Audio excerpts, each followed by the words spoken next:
I want to come back to Jimmy Kimmel because there's another thing. There's another thing about this whole thing that his suspension makes me think about.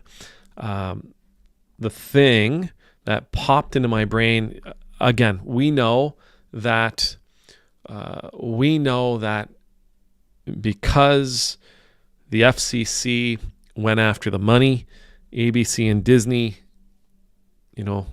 folded, as it was said earlier, folded like a cheap suit. Okay, ABC and Disney folded like a cheap suit as soon as revenues and profits were threatened. It was cheaper for them to get rid of him than it was to keep him. Right? It was going to be more expensive for them to keep him in the long run, and so they suspended him. What happens in the future, I have no idea. This is September 19th, 2:19 p.m. Atlantic Standard Time that I say this. In 10 minutes, you might read a report that ABC and Disney have changed their mind. They've seen the light. We are going to fight. I'm not going to count on it. But as we sort of talked about free speech, again, we are protected from government.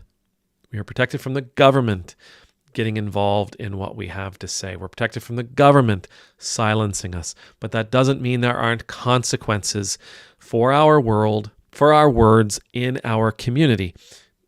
Community could mean many things, okay? It doesn't mean that there aren't consequences for saying certain things in the world.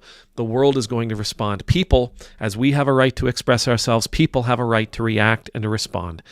Groups have a right to react and respond. That's just the ways of the world. There are consequences for our words. There are consequences for our words. With that said, we, as speakers, as people of opinion, as hopefully thoughtful, prayerful people expressing thought, hoping to teach others, hoping to inform others, hoping to inspire others.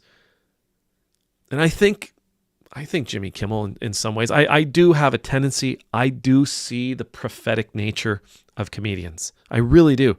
I think there are some really good comedians that have their fingers on the pulse of their country and of the world, and I think Jimmy Kimmel was one of those people. Again, I'm not raising him up into a position of holiness. I'm not putting him on a pedestal. I'm just simply saying I believe he was one of those speakers. I think he was trying to inform. I think he was trying to entertain. But in that entertainment, he was trying to teach, and he was trying to inspire, and he was trying to offer hope, and he was trying to let people know, I'm there with you. I'm with you. I feel you. I hear you. I'm thinking the same things as you. You're not crazy. You're not insane. I want, in his words, I think he was trying to validate what many people in his country are feeling and experiencing, what many people are worried about.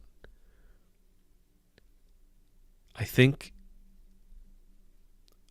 as a speaker, I think he was aware of the consequences. I hope he was aware. As a smart person, I hope he was aware that there could be consequences for the things he says, and that at any moment, somebody may come with the bill. They may present him with the bill that he's going to have to pay. You and I, in this moment, have a responsibility as listeners. And it's not necessarily a responsibility to him, but it is a responsibility to the rest of the world. That responsibility is we must be more than listeners. We must be students. Right? When we're sitting at the feet of someone who is talking, when we're sitting at the feet with someone who is sharing, with someone who is teaching, with someone who is trying to inspire us, with someone who is sharing with us, when we're sitting at their feet, we must be students. Not just to learn from them, not just to hear the words they say, but to be inspired by them. We must be willing to take up the flag. We must be willing to take on the duty. We've got to be willing to step in and to replace him. And please understand, when I say this, I don't mean one of us. I mean hundreds and thousands. See, I think the government, I think, let me be careful with how I put this. I think with the FCC applying that pressure, is it to Nexstar, who there in turn applied pressure to ABC and Disney, which was threatening ABC Disney's bottom line. I might be channeling Erica Kirk here, but I don't think they understood what they were doing. I don't think CBS and the powers that be that influence CBS to make their decision to get rid of Stephen Colbert, I don't think they fully understand what it is that they've done. Stephen Colbert is now unleashed. Come next year, he will be unleashed on the world without any kind of muzzling possible, without any kind of supervision. That could be really interesting. Just as Jimmy Kimmel is now without supervision, without anyone over him saying, "Shh, you can't say that. You can't do that." Right? Now all of a sudden these guys are cut loose, and not only that, but because you and I, who've been listening to these people, been learning from these people, have been enjoying these people and their teachings, have been hopefully inspired by these people, and we see what the FCC is doing here in this particular case, and how that may impact others. I thought I heard somewhere yesterday that they're not done yet. That Seth Meyers and Jimmy Fallon may indeed be next.